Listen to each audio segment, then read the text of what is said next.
Welcome to the Emergent Human, where we explore optimizing health, embodied spirituality, and post-conventional living. I'm Michael Ostrolenk, a therapist, coach, and educator, and I'm your host. Today's show is brought to you by Costa Scafidi, an amazing body worker in the Northern Virginia area, who has integrated different somatic practices, including rolfing, into his work. You can learn more about Cosper's work at cosperscafidi.com. He's also my rolfer, so I highly recommend him. Today's guest is Abby Hand. Abby is a preconception health consultant based in beautiful Austin, Texas. She founded Hand Wellness in 2019, which specializes in helping women and couples prepare for pregnancy through positive lifestyle change and health optimization.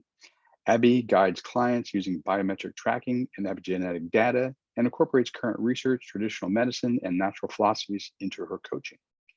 She believes optimizing the health of both parents prior to conception helps build strong families and communities, creating a healthier, more resilient world. Amen to that. Additionally, Abby is a registered nurse with a Master's of Science in Nursing from the University of Texas. Her graduate studies focus on maternity nursing and public health. She's also an Empyrean certified epigenetics coach, functional medicine certified health coach via the Functional Medicine Coaching Academy, and a student of Dr. Aviva Ram's Herbal Medicine for Women's Health program.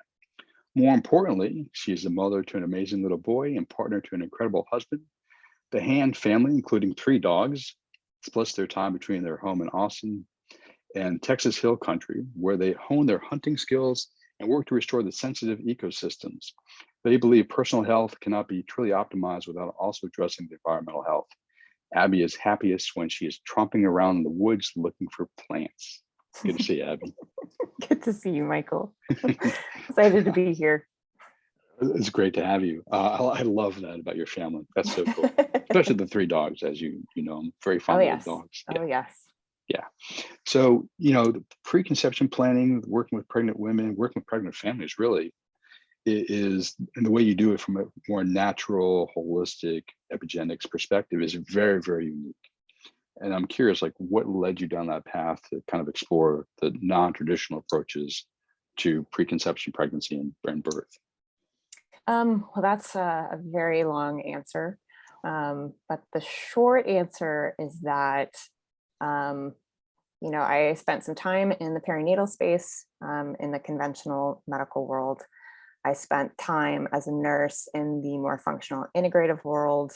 I didn't have a great experience in the conventional labor and delivery space. And then I learned a lot in the functional space about women's health, and I focused on my own health and made a lot of progress there. I learned a lot, and then had my own pregnancy and kind of approached it from a very different mentality, more of the holistic, integrative, functional perspective.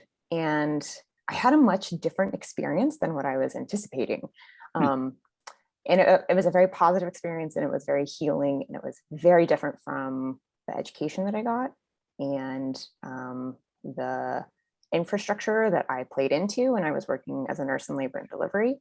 So it really blew my mind that we can do this differently. And also just listening to women, especially my friends, my cohort, talking about, they would go to their provider and say, we're ready to start trying for a family. What do I need to do? And the common answer is, start taking a prenatal vitamin, maybe get some more exercise. The recommendations are just very vague. They're very general. And my interpretation, granted, this brings in some of my own stuff, bumping up against my own stuff, was that we don't want to tell women too much because we don't want to overwhelm them. It felt very paternalistic and just really out of touch from what we know, and especially what we know women are capable of. So I wanted to really shift that paradigm and really say, yes, there are a bunch of things that you can do if you want to really focus in and hone in your healthy habits before getting pregnant, because we know that your health at the time of conception and before you get pregnant really does have an impact on how your pregnancy plays out, how labor plays out, especially that postpartum period, and how you not only approach it, but how it impacts you and your family and the development and the bond of that that new person in your life, especially for new families. So I don't know if that totally answered your question, but Well, it's I a have a mix of, follow-up one. yeah, please. Yeah. So I definitely want to hear like your preconception planning, how it's different than a conventional approach, which is like prenatal vitamins and exercise. Yeah, Okay, cool. great. Go well. However, before we get there, tell me if you don't mind sharing, like, so you were brought up in the conventional system, went through your studies, but you decided to go a different route. What did you learn on that route? And what, like, Oh, man. what new things came into your mind that you're like, wow, this did I not learn? Because I'm interested in the compare and contrast between the conventional system and what you call the integrated or holistic, or maybe even indigenous, because a lot of this is Yeah. indigenous wisdom. Well, that's an interesting question because, looking back on my first experience, which was my traditional medicine, traditional in the sense of like the current paradigm. Yeah. I was a labor and delivery nurse in a hospital that it's not a charity hospital, but it definitely works with demographics that are lower SES and maybe don't have insurance. And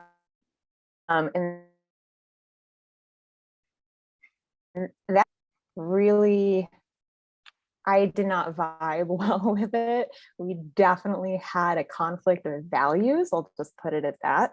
And I was there because I was considering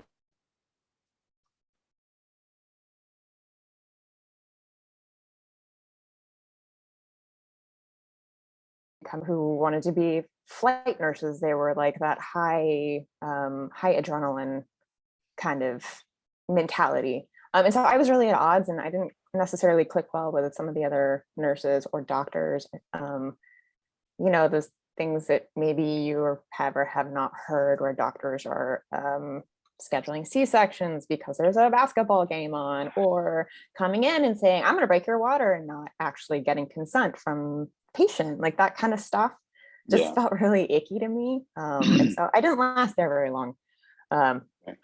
Was not my ideal. So that's where I was coming from when I got pregnant for myself, and was working with a midwife and had all these ideas of what this was going to look like. And it was totally different. It was much more a team-based approach. It was, this is what I recommend. You can do it or not do it.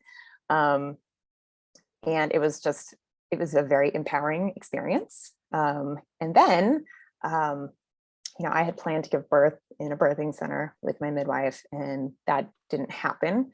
I ended up having to go to the hospital and be induced. And that was really difficult for me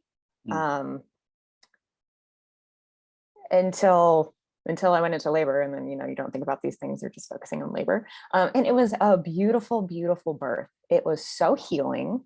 And it really taught me that there is this intersection. There's this balance that can be sought. You can have you can have the delivery, the labor that you want in a hospital. And at that point, I was so like over here on one side that like birthing in the hospital was bad, that it just leads to all these unnecessary interventions. And yes, that can be the case.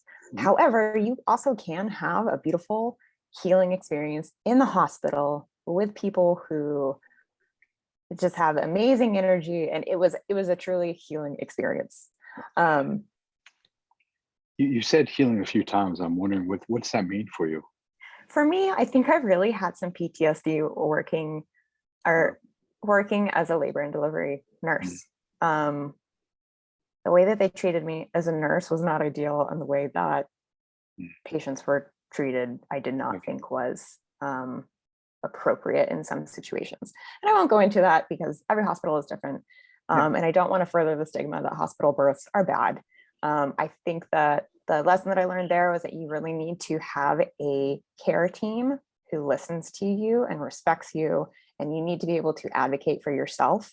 And if you can't, you need to pull in a doula or a midwife or someone. You need to create a team of support people to help you get the birth that you desire. And if you want to have a conventional hospital birth with an epidural and all the interventions, no judgment. If that's what you feel is best for you, then that is best for you, and don't think any more on it. Right. What's the difference between a midwife and a doula? So a midwife is a trained medical professional. They are able to kind of prescribe and diagnose and treat as a doctor would, as a physician would. And a doula is more of an advocacy position. They're really well experienced in, what does normal labor look like? What to expect? They're recommending an intervention. This is what that means. These are the things that could result from this that you need to be aware of. They really help with the advocacy, informed consent, and also just like being a solid person for the woman and her partner or her support people, to let them like get a drink of water, catch a break, just like retain their humanity, Nice. Yeah. Well, it's interesting because I mentioned indigenous, and I would imagine like, hundreds, if not thousands of years ago, there was a series of females who played various roles like that. Right. And And it would have been unfortunately, like more of a community thing. Yeah. Well, and I can speak to that as well, because I Please. got to be the doula for my childhood friend in the hospital, and her delivering OB was our other best friend.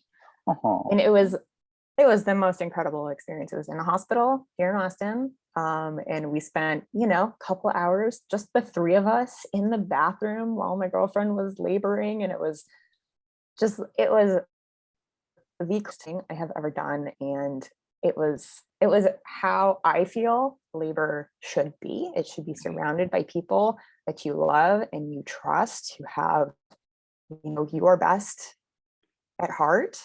All of those things that, that's kind of how it's like the antithesis of what medicalized birth has become. Yeah. And, during COVID, we saw a spike in women. I won't say a spike, that seems like a bad thing. We saw just this huge increase in women seeking midwifery care. They were afraid to go to the hospitals. The hospitals, were dealing with the information that they had on hand. And so regulations were changing rapidly and women didn't know what to expect. And so that uncertainty really led to an increase in midwifery care, which was amazing because that's good. The evidence supports that midwifery care actually reduces interventions and complications in labor. So, COVID and the pandemic has been really scary for a lot of people. And also some good has definitely come out of it in terms of how we're approaching things. Yeah, hopefully that continues. Hopefully we don't necessarily go back to the old ways. Right. But not really old, but more recent ways. Yeah. Yeah. Well, you had mentioned in the beginning, differentiating kind of your approach, and you characterize the conventional approach as like, oh, go take your prenatal vitamins and maybe get some exercise. What does your approach to preconception planning look like? And I want to highlight the fact that it's not just working with the woman. If she has a male partner, it's also working with the male partner as well. And can you talk about that? Yeah. So, and again, this is not to by any way diminish, working with your OB-GYN or your care team, medical providers. What they are doing is important and it is the standard of care. However, I do believe that we can do more before we get pregnant. And that is important for both the woman and the man. There is the 3 months prior to conception. It's called spermogenesis. That's when sperm is actually created. And certain medications we are finding do have a negative impact on the health of the child. And those medications we believe currently are THC, cannabis, metformin, statins. Those are 3 big ones that really need to be looked at in the preconception period, and maybe find alternatives or use lifestyle so that those substances aren't necessary, especially things like metformin and statins. Like, are there things that we can do in terms of lifestyle interventions so that we just don't have to worry about that? And then being really thoughtful about, when we start trying to have families, 50% of pregnancies are unplanned. And so really looking, and women and families are having children later in life. We're pushing it back because we're just focusing on other things, and we have the capacity to do that right now, which is amazing. And as we age, our fertility changes, our health changes. And so there are things that we can do to A, support fertility, B, support our own health so that when we do get pregnant, we have healthier pregnancies, we have fewer pregnancy symptoms, labor is hopefully less complicated. And obviously just setting a good foundation for the baby's health, for lifelong health. Like, how awesome is that?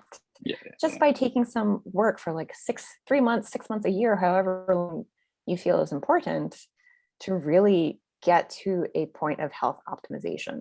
And why I'm so passionate about this is because that's where I was. Like, I had the opportunity to get to that point. And full disclosure, I have autoimmune disease, I have lupus. I was able to get into remission. And it was a wild ride because, right, I was working with a midwife who was amazing and really trusted my own instinct. But not a lot is known scientifically, medically, clinically about what happens to women who have lupus but don't really have lupus. Like, what does that look like in pregnancy? So there was a lot of uncertainty. And thankfully, I found a really good care team who was willing to just monitor and respond, not react, and just see where things went. And it was amazing. I had such a great experience. And I had such a healthy pregnancy. My blood pressure and my blood sugar was lower than in normal life. Like, my body just really liked being pregnant. And I think that maybe my genetics have a large part to do with that, but I think it also has to do with the fact that I really intentionally focused on my health before I got pregnant. Because I've got all those weird epigenetic stuff that I like to look at. So I was able to really hone in on some things, and making sure that I didn't have any nutrient deficiencies. That's a big thing that I like to focus on. And that's where the epigenetics comes in, right?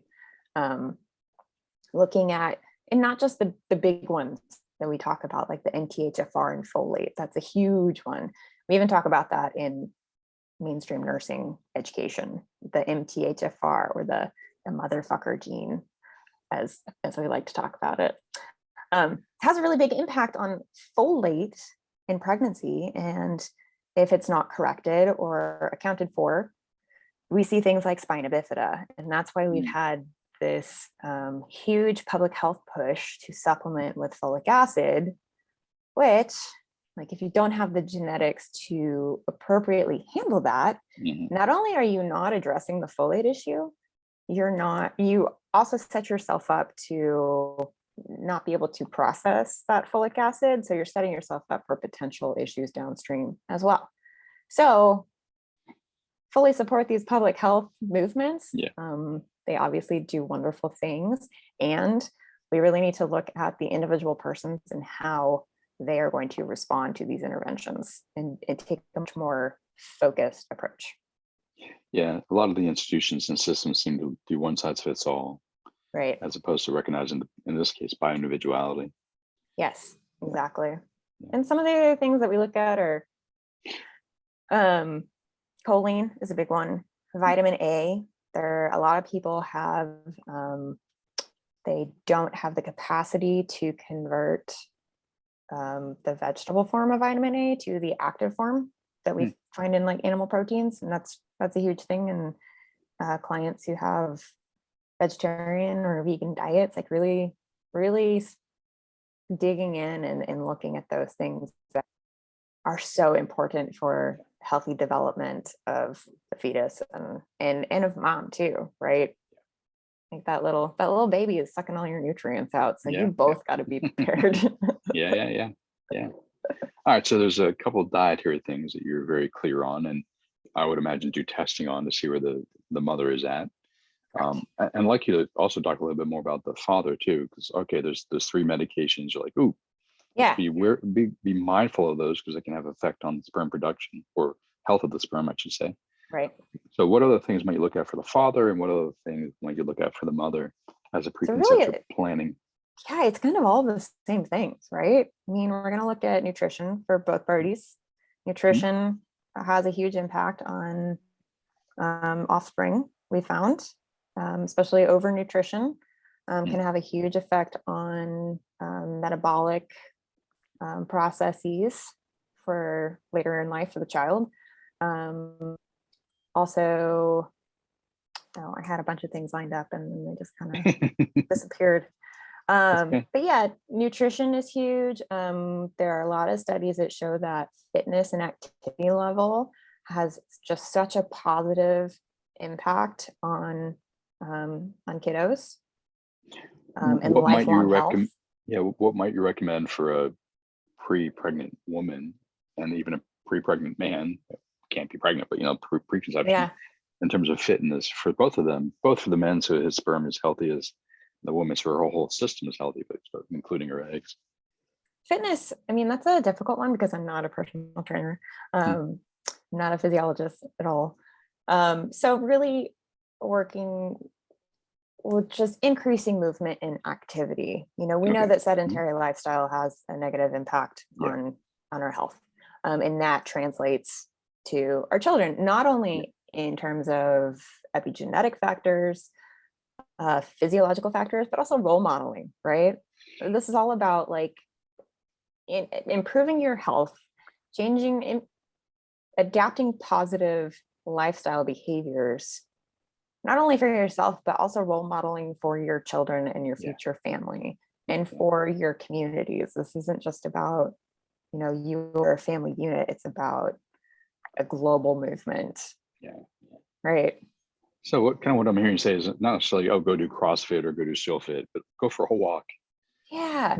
Walking is Do a a little gateway bit of drug to yoga other or exercise. Tai Chi. Yeah. Start Some moving. basic Find movement something.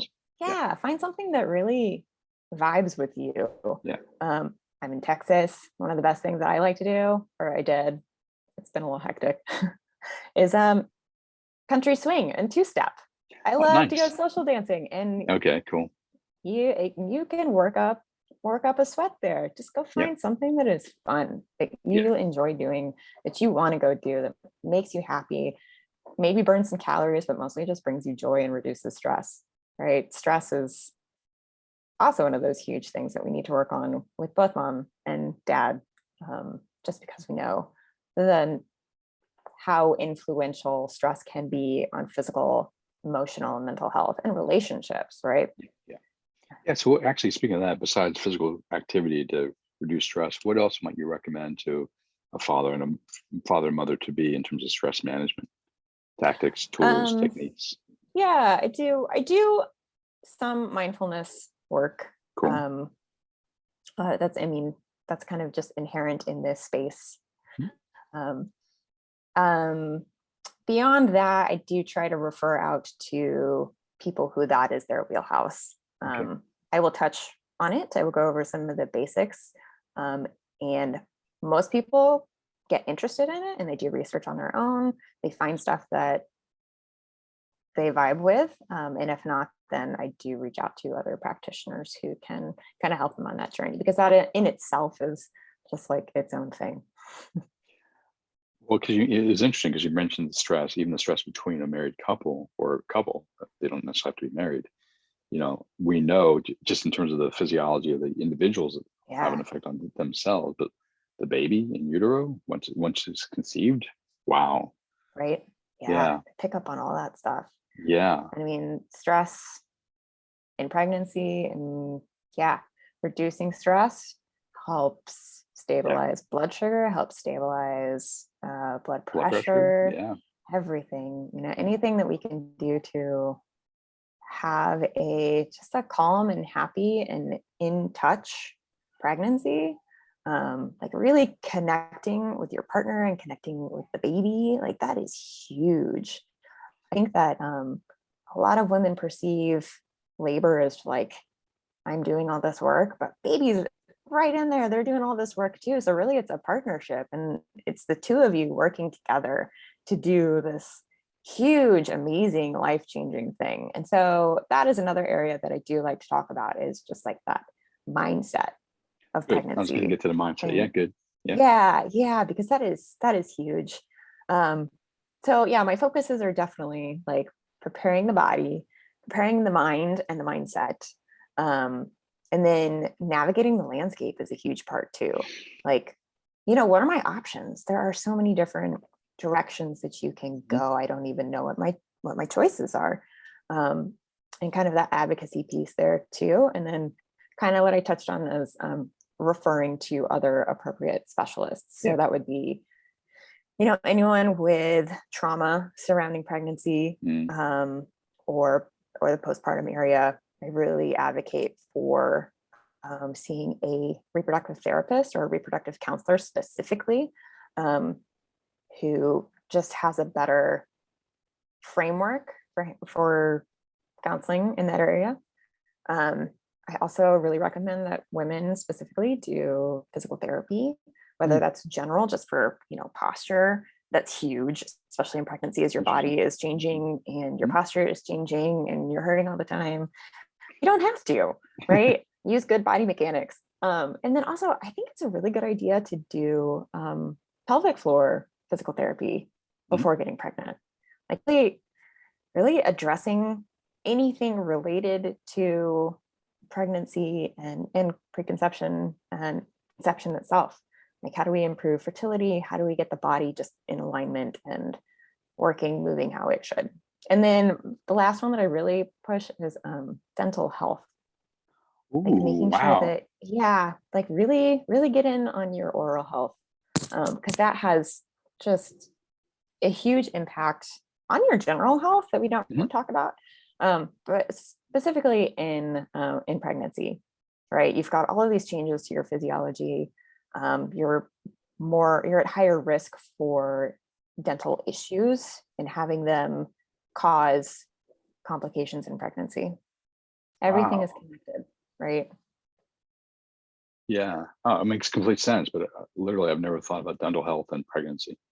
Think Yeah, about dental health, like heart disease and all those yeah, things, but that's exactly. really, yeah, yeah, interesting. Yeah. So I have two other questions for you. More than Oh. that, but two.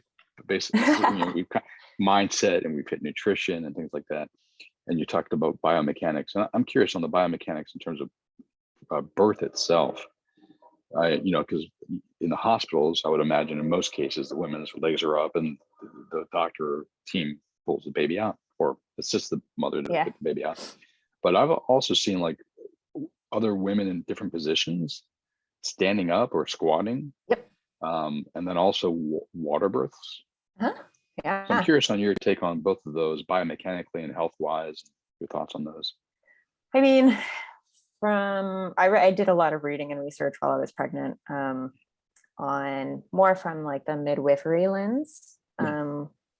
And it comes back time and time again that laboring on your back is like the least efficient thing you can That's do. that's what I've read too. Yeah. Yeah. And so one of my best friends is an OB-GYN, and I had been over in my little corner, like totally anti-conventional medicine and hospital birth. And in talking to her and getting to actually watch her, like the new generation of OB-GYNs, at least from what I've experienced, is much more open and accepting Good. and able to collaborate and kind of integrate all of these different perspectives. Oh, Or at good, least my good. friend is. I mean, that's kind of an Yeah. end of one issue, but she's wonderful. Oh, So yes, when you think about labor in a hospital and what you've seen on movies and television, it's always a woman on her back with her legs up in stirrups, called lithotomy position. And it has been shown to increase the risk of tearing and difficulties delivering the baby. We have shown that delivering in a squat position or all fours, kind of like cat-cow position, it's in terms of body mechanics, it's much more physically in line with opening up the body so the baby can come out more smoothly, right? yeah, makes sense. But when we're in the hospital, a lot of the times there's an epidural involved. It's harder to move. There are some amazing nurses and doctors out there who will work with you to get you in an upright position, Hmm. so that you can, even with an epidural, even though you can't move your legs or feel them, they will still help you get into a more natural birthing position. So again, it's really looking at, where you're going to give birth. What is their philosophy? how does it compare to yours? Looking at your care provider specifically, are they in alignment? Do they have a really high C-section rate? Just looking at what your values are and how the place and the person, how those fit into where you're at, and making sure that they're not conflicting. And if they are, there is no reason why you have to stay. You can get out of that relationship at any time. I started with a bad relationship with a MFM doctor, a maternal fetal medicine doctor, because I do have lupus. And so we were doing some monitoring there. And before I said a word to him, he said, I advocate for inducing you at 37 weeks. And I said, thank you so much. I'm out of here. Yeah. And then I found a great MFM. He was like, Nice. okay, that's cool. We'll just see what happens. We'll just monitor you. I was like, thank you. Thank you for listening and actually hearing me. Well, actually, it leads me to a question, because you mentioned your lupus and stuff. And I know there's an increasing number of females with autoimmune disorders. Right. Like, I don't even think it's they're just being diagnosed more. There's better diagnostics. I think just seemingly there's more women who are unfortunately dealing with that problem, globally speaking. And they're young, and they're in the prime of their life, and they're still like you, they get pregnant. So do you work with women specifically who have autoimmune disorders? And that's actually, that's where I initially started coaching and consulting, was with autoimmune disease. I had wanted to start with preconception, had some confidence issues there because I hadn't had my own baby and I hadn't actually experienced that. So I did end up working with autoimmune clients for a couple of years, and I learned a lot. I had some awesome clients, and also had my own experiences there. So yeah, I feel really, really well prepared, really well equipped to help women with autoimmune disease specifically, to help, I can't say manage because I'm not a physician, but to help, navigate that journey. Yeah. Right. Excellent. Good. And I mean, my focus is definitely preconception, but that still encompasses all manner of health states, right? Metabolic issues, autoimmune issues, thyroid issues, it's still, they're still all out there. They still all need to be addressed. That's just my population. Yeah. And speaking of, you mentioned epigenetics before, and I'm curious, because when I read your introduction, talked about that, you see the importance of the connection between the environment, and the environment inside one and the environment outside of one.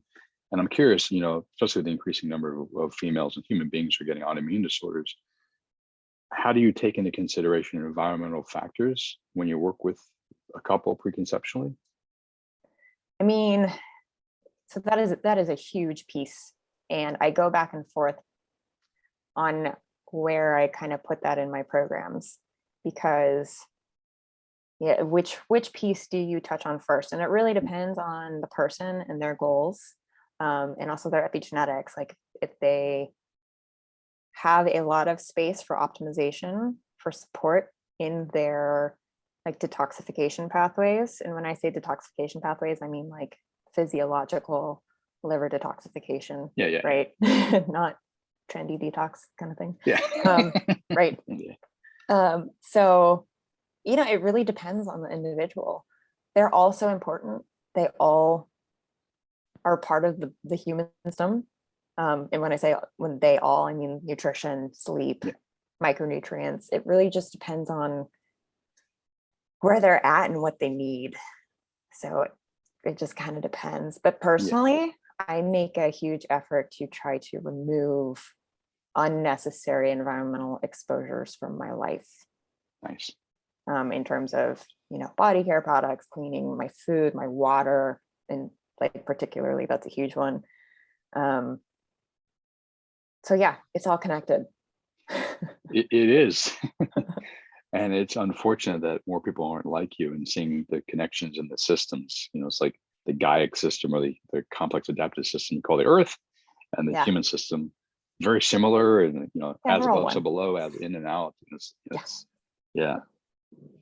And unfortunately, in seemingly Western conventional medicine, is we don't even recognize the systems. We just like what an Right. organ, maybe, It's all so or a siloed. small aspect of the individual human being. Yeah, no context. Yeah. Right. Yeah, it's the context piece.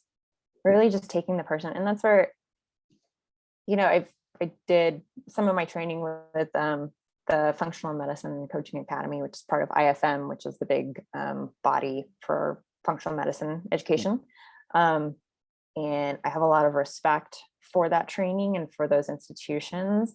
And I also am in alignment with Dr. Stickler about, Root there really causes. is no one root cause, right? Yeah. We always go back to that.